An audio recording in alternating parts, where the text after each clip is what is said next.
বিসমিল্লাহির রহমানির রহিম। নবাগত সুপ্রিয় ছাত্রছাত্রীবৃন্দ, কোভিড-19 প্রকোপ থেকে সুরক্ষার জন্য এবং সুরক্ষা দিতে তোমাদেরকে বাসায় অবস্থান করছো, তোমাদের সুবিধার্থে রহনপুর PM আইডিয়াল কলেজ কর্তৃক আয়োজিত ভার্চুয়াল ক্লাসে আমি হাবিবুল্লাহ হাবিব, প্রভাষক বাংলা বিভাগ, Rohanpur PM ideal college, Rohanpur, Chapainawabganj. আজকে আমি তোমাদের একাদশ শ্রেণীর অপরিচিতা গল্প নিয়ে আলোচনা করব। একটা বিষয়, গল্প তো গল্পই। আমরা বিভিন্ন বন্ধুবান্ধব বিভিন্ন আড্ডায় বসে যে গল্পগুলো করি, এটাই গল্প। আর এই গল্পটাই যদি বইয়ের ভাষায় লেখা আছে, বাট আমি তোমাদের এই গল্প আকারেই বলতে চাই এবং গল্প আকারে শুনলেই চলবে। তো আমরা আসি, আজকের বিষয়বস্তু হচ্ছে অপরিচিতা গল্প। লিখেছেন কবিগুরু রবীন্দ্রনাথ ঠাকুর, যার বিষয়ে বলতে গেলে অনেক কিছুই বলা হয়, কিন্তু সংক্ষিপ্ত আকারে আমি জাস্ট কয়েকটা কথা বলবো। তিনি 1861 খ্রিস্টাব্দে কলকাতার জোড়াসাঁকোর বিশিষ্ট ঠাকুর পরিবারে তিনি জন্মগ্রহণ করেছেন। তিনি এক জমিদার বংশে পুত্র সন্তান। তিনি ইচ্ছা করলে গতানুগতিক জমিদাররা বা জমিদারের ছেলেগুলো যে আচরণ করে সাধারণত আমরা জানি বা বুঝি, তিনি বিভিন্ন নারী নিয়ে বা নেশাভান নিয়ে পড়ে থাকতে পারতেন, কিন্তু তিনি সেগুলোতে না গিয়ে তিনি কি করেছেন, জমিদারি তদারকি করার জন্য তিনি তৎকালীন গ্রামের যে চিত্র তিনি তার গল্পে, তার উপন্যাসে, তার কবিতায় যে লিপিবদ্ধ করে গেছেন, তা অতুলনীয়। তিনি গ্রাম বাংলাকে এবং গ্রাম বাংলার তৎকালীন সমাজ ব্যবস্থার যে বেহাল দশা, সেই দশা থেকে বেহাল দশার করুণ চিত্র এবং প্রাকৃতিক যে সৌন্দর্যের যে সুনিপুণতার সাথে তিনি যে তার গল্প লেখনীতে লিখে গেছেন, যা বাংলা সাহিত্যকে আমাদের মাঝে অনেকটা সমৃদ্ধ করেছেন। তিনি শুধু কবি নন, তিনি সাহিত্যিক, তিনি নাট্যকার, তিনি সঙ্গীত স্রষ্টা এবং তিনি উপন্যাসিক এবং বাংলার সাহিত্য জগৎকে নতুনভাবে নতুন রসের সৃষ্টি করেছেন তার এই তিনি সার্থক ছোট গল্প দিয়ে, এবং তিনি একজন সার্থক ছোট গল্পকার তাকে বলা হয়। তো তিনার সম্বন্ধে বিস্তারিত যদি আল্লাহ পাক সময় দেয় তোমাদের সামনে আলোচনা করব, বাকিটুকু তোমরা দেখবা। তিনি 1941 খ্রিস্টাব্দে মৃত্যুবরণ করেন। তো আসি আমরা আজকে গল্পের মূল বিষয়বস্তু নিয়ে। এই গল্পে আমরা কয়েকটা চরিত্র পাবো। গল্পটা যা সিনেমার মতো, এই সিনেমার মতো করে আমি তোমাদের জাস্ট বিষয়বস্তুগুলো তোমাদের সামনে উপস্থাপন করতে চাই।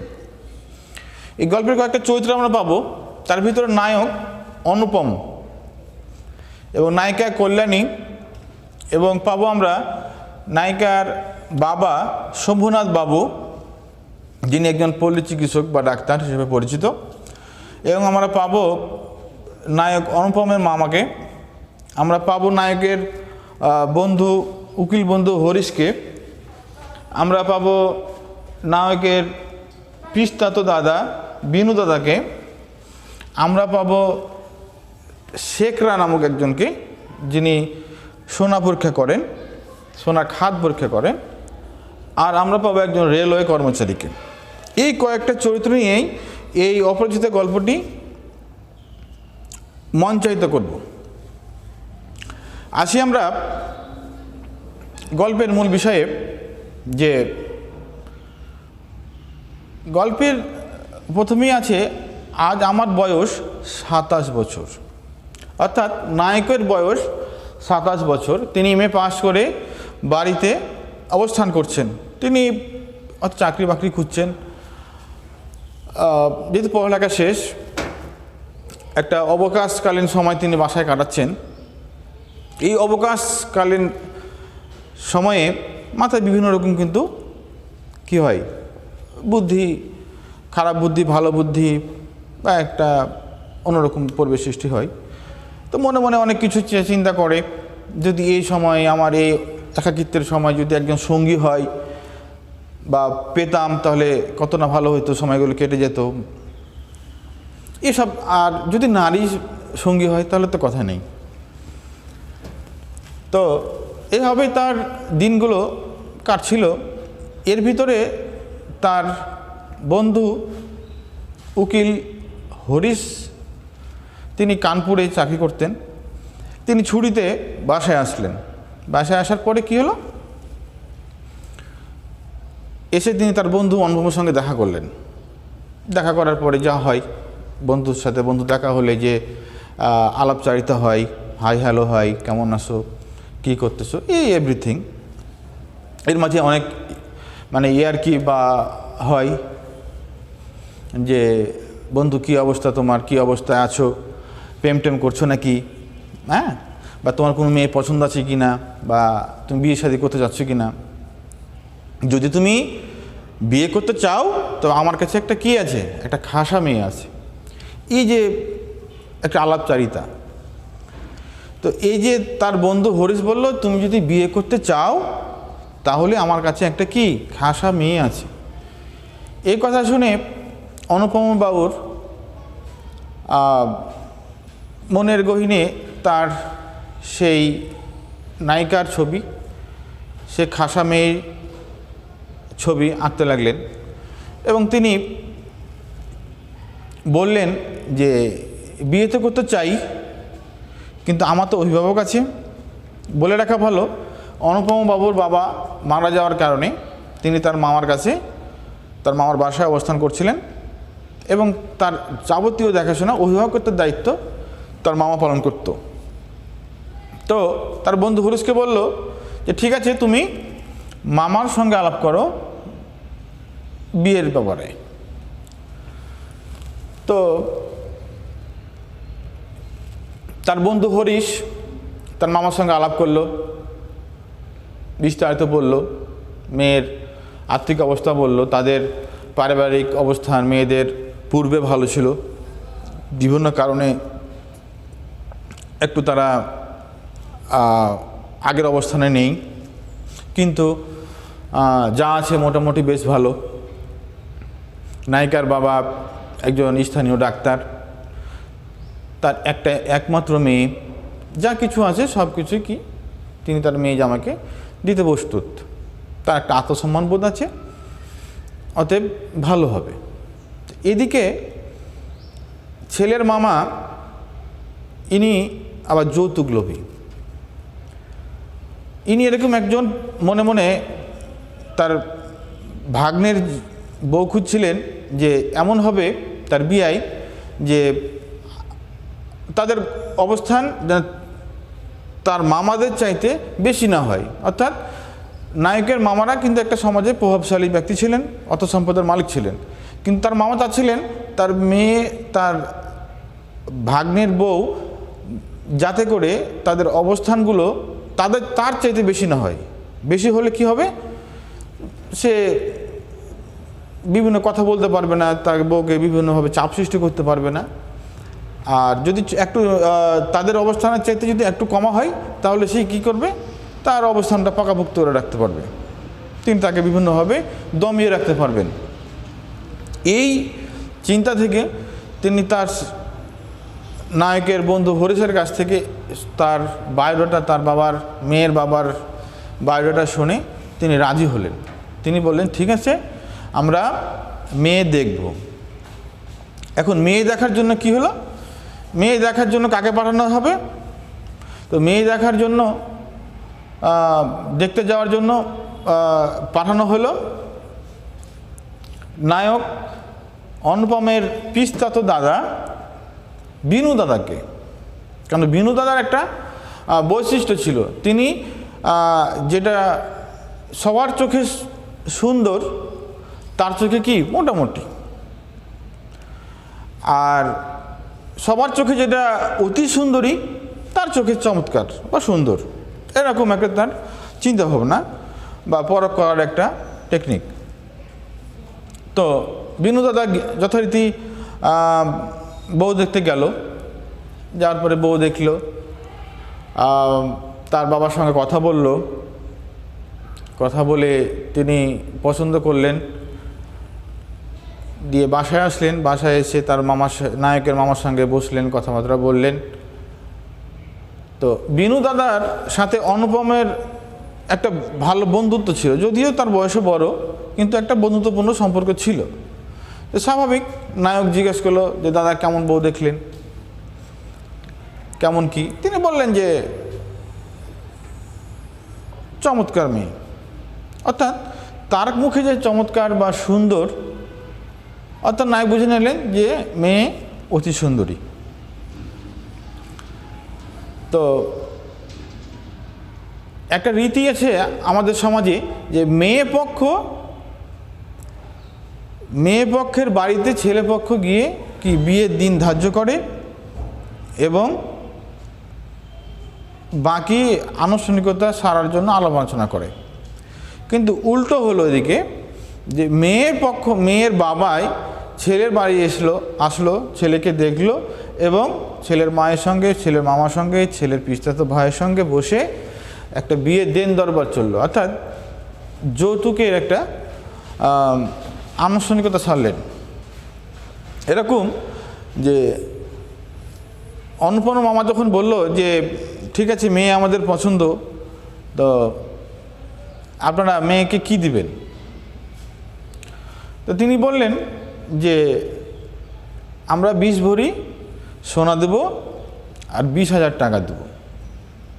তো ছেলের মামা বলল, না না না না, টাকা ঠিক আছে, টাকার পরিমাণ ঠিক আছে, 20,000 দিলে চলবে, কিন্তু সোনা দিতে হবে 30 ভরি।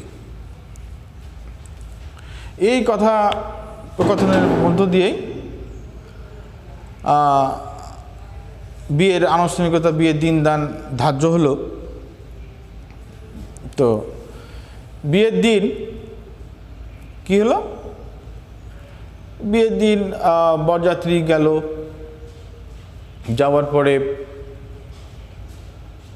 তাদের যে অনুষ্ঠান সূচি, তাদের যে গেট সাজা থেকে শুরু করে এভরিথিং, এসব দেখে মেয়ের মামা কি হলো, ছেলের মামা একটু মনক্ষুণ্ণ হলেন যে আমাদেরকে মেয়ের বাবা এসে অভ্যর্থনা জানালো না, রিসিভ করলো না, তারপরে গেট নেই, এটা সেটা নেই, মানে এভরিথিং একটা মানে তাদের খুঁজতে লাগলেন, গ্যাপ খুঁজতে লাগলেন, একটু মনক্ষুণ্ণ হয়ে থাকলেন।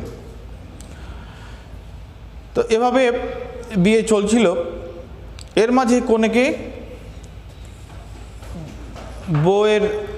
কনের যে সাজ, তিনি সেজে বসে আছেন, কোণে সেজে বসে আছেন। বিয়ের লগ্ন মুহূর্তে, বিয়ে হবার অর্থাৎ তাদের বিয়ে বসার মুহূর্তে কি হলো, ছেলের মামা বলল যে আমরা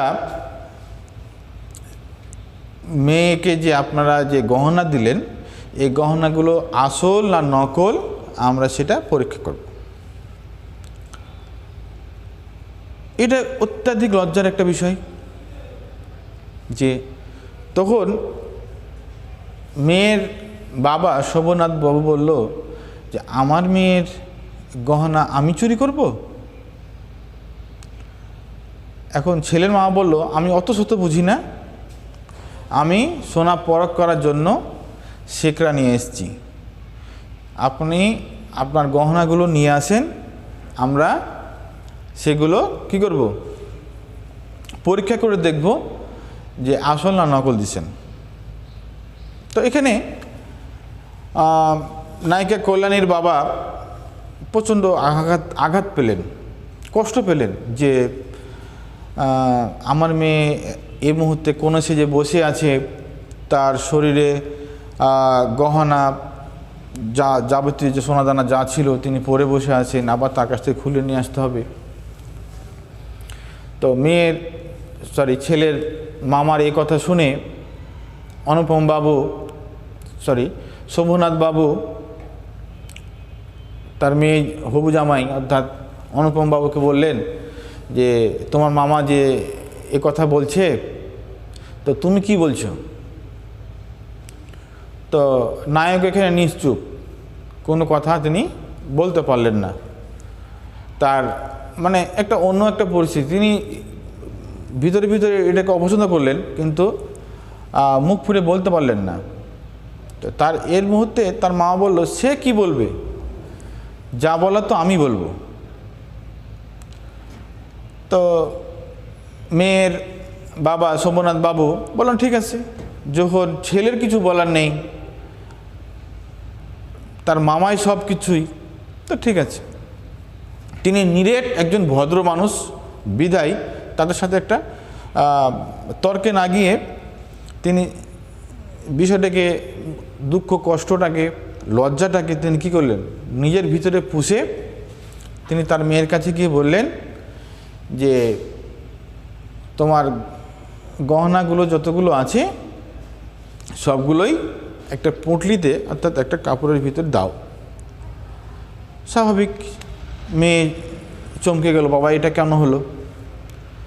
তো বলল যে ছেলের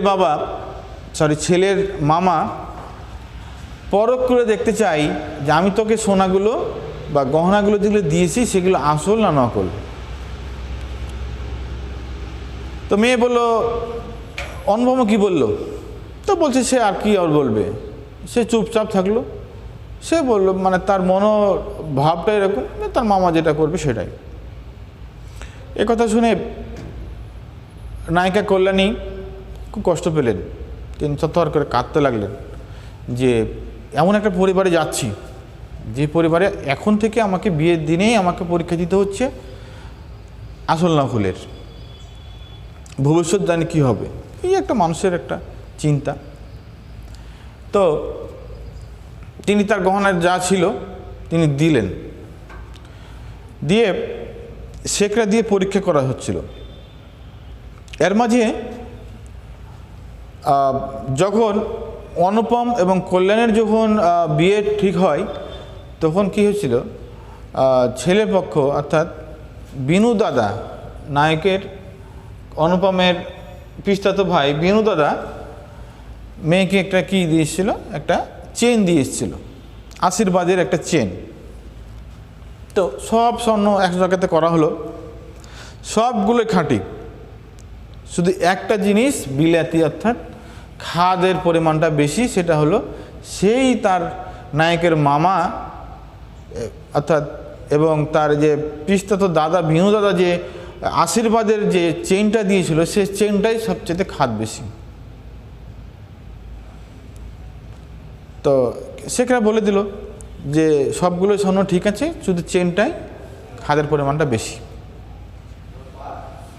নায়িকার বাবা শম্ভুনাথ বাবু সে চেনটা নায়কের মামার হাতে দিয়ে দিলেন যে এটা আপনি রাখেন। বাকি গহনাগুলো নিয়ে মেয়েকে দিলেন। যার পরে তিনি ভদ্রাচিত একটা আচরণ করলেন তাদের সাথে।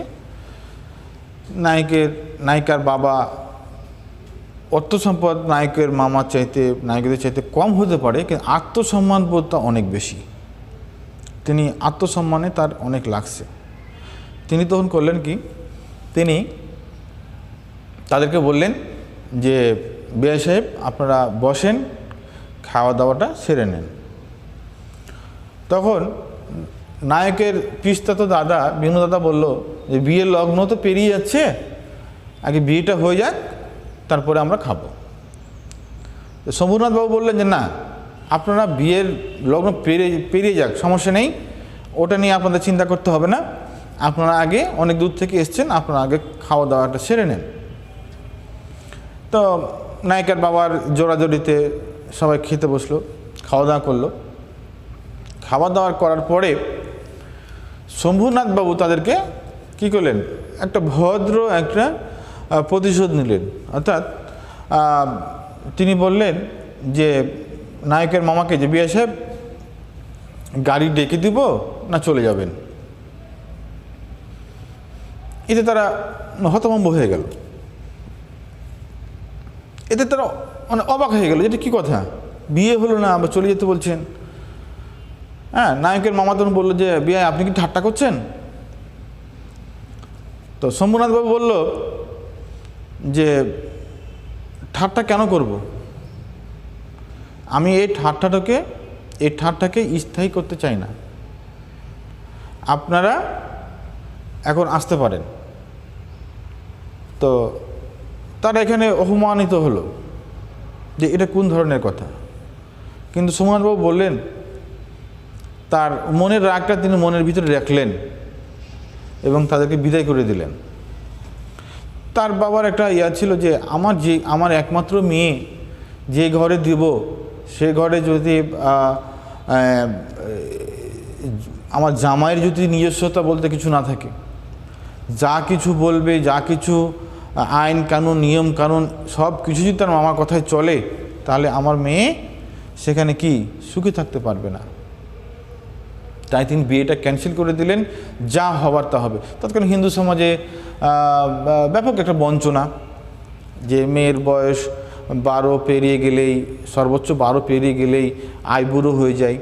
সেক্ষেত্রে কল্যাণের বয়স 15 বছর হয়ে গিয়েছিল, 15 বছরে বিয়ের একটা দিন ধার্য হলো, আবার বিয়ে ভেঙে গেল, তো সমাজ একটা অপায়া হিসেবে পরিচিত হয়ে যাবে। তো সেগুলো তিনি তোয়াক্কা করলেন না। তিনি তার শম্ভুনাথবাবু তার মেয়ের সঙ্গে আলাপ করলেন। মেয়ে বলল, ঠিক আছে বাবা, তুমি যেটা করেছো সেটা খুব ভালো কাজ করেছো, আমি আর কোনো দিন বিয়ে করব না, আমি আর এই বিয়েতে কোনো দিন বসবো না। তিনি মনে মনে সিদ্ধান্ত নিলেন যে সে আর কোনো দিন বিয়ে করবে না, বাকি জীবনটা তিনি কি নারী কল্যাণে, নারীদের কল্যাণের জন্য যা যা করা দরকার তিনি তাই করবেন। তিনি নিজেকে নারী কল্যাণের জন্য সঁপে দিলেন। এখন এদিকে তার অপমানিত হয়ে নায়কের মামা নায়ক সহ বিয়ে করতে গিয়ে বিয়ে না হয়ে ফিরে আসলেন, তার অপমানিত হলেন। এসে একটা বাড়িতে একটা থমথমে বিরোধ অবস্থান করছে, যেখানে নায়কও চায় নাই এই ধরনের একটা সিচুয়েশনে পড়ে, নায়কের মা চাই নাই, তার চেয়েছে একটা বউ।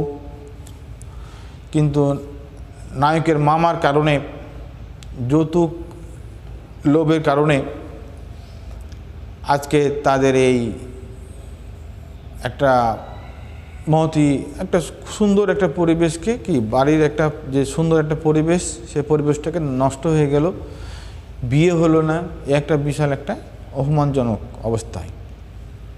এই কষ্টগুলো, এই অপমানগুলো সহ্য করতে না পেরে নায়কের মা কাশিতে চলে যাচ্ছিলেন। তো নায়কের সাথে নিয়ে তার মা যাচ্ছিলেন কাশিতে। তো যেতে লেগে কি হলো, স্টেশনে বসছেন, টিকিট কেটে স্টেশনে বসে আছেন, ট্রেন আসবে, ট্রেনে উঠে যাবেন। ঠিক ওই মুহূর্তে নায়িকা কল্যাণী, তিনি নারী কল্যাণের উন্নয়নের জন্য তিনি এক জায়গায় যাচ্ছিলেন, তিনি স্টেশনে এসে পৌঁছলেন। কিন্তু বলে রাখা ভালো, নায়ক অনুপমও কিন্তু তার হবু স্ত্রী হতে পারতো, সেই কল্যাণীকে কোনোদিন দেখে নাই, আবার কল্যাণীও নায়ককে দেখে নাই। কিন্তু নায়কের ছবি কিন্তু নায়িকার বাবা শম্ভুনাথ বাবু নিয়ে গিয়েছিল, কিন্তু নায়িকা সেটা দেখে নাই। তিনি বলেছিলেন যে ছবি দেখে কি করব, কয়েকদিন পরে তো তাকে আমি ভালো করে দেখতে পাবো। এই যে না দেখার একটা প্রেম দুজনের ভিতরে, অর্থাৎ ওই যে তার বন্ধু বলেছিল হরিশ যে একটা খাসা একটা মেয়ে, তার বিনু দাদা বলেছিল চমৎকার একটা সুন্দর মেয়ে, তিনি তার মনোকল্পনায় এঁকেছিলেন যে তার নায়িকা এরকম এরকম হবে। অপরপক্ষে নায়িকার বাবা সোমনাথ বাবু নায়িকাকে বলেছিলেন যে ছেলে চমৎকার সুন্দর, খুবই সুন্দর দেখতে, বংশ ভালো, উচ্চশিক্ষিত। তো এই যে নায়কের বর্ণনা শুনে, তার বাবার মুখ থেকে শুনে নায়িকাও মনে মনে নায়কের ছবি এঁকেছিলেন। এই যে অদেখা একটা প্রেম, অপরিচিত মানুষের প্রতি যে একটা অদেখা প্রেম, এই প্রেমটা দুজনের ভিতরে কী করছিল, দোলা দিচ্ছিল। কিন্তু এই অদেখা অপরিচিত মানুষের সাথে যে প্রেম ভালোবাসাটা, সেটা কি সেটা বাস্তবের রূপ নিতে পারত, কিন্তু এই বাস্তবের রূপটা নিতে পারে নাই একমাত্র এই যে যৌতুক লোভী, এই যৌতুকের গ্যারাকলে পড়ে কী হলো, তাদের এই অদেখা অপরিচিত প্রেমের পরিসমাপ্তিটা মধুর না হয়ে কী হলো, বিষময় হয়ে গেল। তো তারা কী করলো, তো স্টেশনে নায়ক এবং নায়কের মা বসে আছেন, এর মুহূর্তে নায়িকা এসে হাজির। নায়িকা এসে নায়কের মায়ের পাশে বসলেন। তো স্বাভাবিক, একজন মানুষ, অপরিচিত মানুষ পাশে বসলে জিজ্ঞাসা করা হয়, আর মেয়ে হলে তো প্রশ্নই নেই। তো নায়কের মা জিজ্ঞেস করলেন যে তোমার বাড়ি কোথায়? তিনি বললেন তোমার নাম কি? তিনি বললেন কল্যাণী। এই যখন কল্যাণীর নামটা তিনি বললেন, নায়কের বুকে ছ্যাৎ করে একটা শব্দ উঠল, কল্যাণী, তার মানে কি সেই আমার কল্যাণী? তিনি নিশ্চিত হলেন যখন বললেন যে তোমার বাবার নাম কি? তিনি বললেন আমার বাবার নাম সোমনাথ সেন, তিনি স্থানীয় একজন ডাক্তার। মিলে গেল, যার সঙ্গে তার বিয়ের দিনক্ষণ সব ঠিক ছিল, বিয়ের বাড়ি থেকে ঘুরে আসলো সেই তার অপরিচিত নায়িকা কল্যাণী। তো চিন্তা করতে লাগলেন যে এই নায়িকা, এই মেয়ে কল্যাণী তার আজকে বউ হতে পারত, অনেক কাছের মানুষ হতে পারত, কিন্তু কি এখন অনেক দূরে হয়ে গেল। তো কারো মুখে আর কোনো কথা নেই। এদিকে নায়িকা কল্যাণী তো আর জিজ্ঞেস করে নাই বা জানতে পারলো না যে এই সেই নায়ক। তো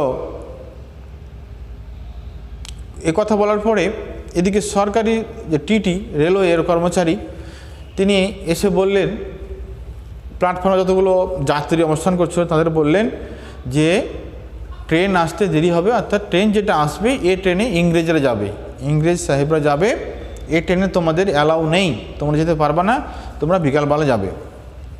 তো এর প্রতিবাদ করলো কল্যাণী যে এটা কোন ধরনের কথা, এটা হতে পারে না, আমরা টিকিট কেটে বসে আছি, আমরা এই ট্রেনেই যাব, আমরা ইংরেজ ফিংরেজ বুঝি না, হয় তাদের সাথে আমাদের নিতে হবে কিংবা তাদেরকে পরে নিতে হবে, আমরা আগে টিকিট কেটেছি, আমরা আগেই যাব। তো এই কথা প্রতিবাদ করার ফলে রেলওয়ে কর্মচারী ভিতরে গেলেন, গিয়ে তার উচ্চপদস্থ কর্মচারীর কথাবার্তা বলে এসে বললেন যে ঠিক আছে, আপনারা যারা টিকিট কেটেছেন তারাই মাত্র এই ট্রেনে এই সময় যাবেন। তো তাদের সেই নায়িকার প্রতিবাদী কণ্ঠ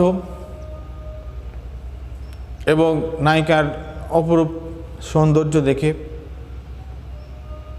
নায়ক তার মনোকল্পনায় যে ছবি এঁকেছিলেন তার চেয়ে সুন্দরী এই নায়িকা কল্যাণী। তিনি থামতে না পেরে তিনি গিয়ে ট্রেনে উঠলেন, ট্রেনে অন্য আর এক সিটে বসে আছিলেন কল্যাণী, এক সিটে বসে আছেন তারা। তিনি কল্যাণীকে যে পাশে গিয়ে বললেন যে সেই হতভাগ্য নায়ক আমি অনুপম। নায়িকার চিনতে আর অসুবিধা হলো না সে কে এই অনুপম। তাদের সাথে খুনসুটি হলো। নায়ক চাইলেন যে যা হবার হয়েছে, নায়িকার সাথে একটা বসে মিটমাট করে সমাধানটা করে নিতে চাচ্ছেন, আবার বিয়ে করতে চাচ্ছেন তাকে। কিন্তু নায়িকা বললেন যে সেটা আর সম্ভব না, আমি আর কোনো দিনই বিয়েতে বসবো না, যেটা হয়ে গেছে হয়ে গেছে। যখন কোনোভাবেই নায়ক তাকে তার বউ হিসেবে তাকে প্রস্তাব দেওয়ার পরেও যখন তিনি প্রস্তাবটা প্রত্যাখ্যান করলেন, কোনোভাবে তার সাথে পাচ্ছিলেন না, তখন তিনি বললেন যে ঠিক আছে, না হয় আমার একান্ত মানুষ করতে পারলাম আপনাকে, তো আমি আপনার সাথে থাকতে চাই, আপনার সঙ্গ আমি চাই। নায়িকা কল্যাণী বলল ঠিক আছে, আপনি যদি আমার সঙ্গে থাকতে চান তাহলে কি হবে, আপনি নারী কল্যাণের জন্য আমি যে সমিতি করেছি সেই সমিতিতে আপনি থাকতে পারেন। এইভাবে তাদের এই গল্পের পরিসমাপ্তি ঘটেছে। সেই একটা অপরিচিত মানুষের মেয়ের সাথে, যেটা হতে পারতো তার অনেক কাছের পরিচিত, সে কাছে পেয়েও যে হারিয়ে দেওয়ার, যে দূরে সরিয়ে দেওয়ার যে বেদনা, কষ্ট এবং তার প্রতি তার যে ভালোবাসার যে একটা অন্তহীন যে একটা যন্ত্রণা, সেই যন্ত্রণা নিয়েই তিনি একান্ত কাছে না পেয়েও তিনি তার পাশাপাশি থাকার অভিপ্রায় ব্যক্ত করে তিনি তার সঙ্গে থাকার জন্য চেষ্টা করতে লাগলেন এবং নারী কল্যাণে তিনিও সংযুক্ত হলেন। এই গল্পের মূল বিষয়বস্তুগুলো এই। আশা করি তোমরা বিস্তারিত তোমাদের পাঠ্য বই পড়লে বাকিগুলো সব কিছু তোমাদের ক্লিয়ার হবে ইনশাল্লাহ। আশা করি তোমরা ভালো থাকো এবং ইনশাল্লাহ আগামী ক্লাসে তোমাদের সঙ্গে অন্য একটি গল্প নিয়ে হাজির হব। আল্লাহ হাফেজ।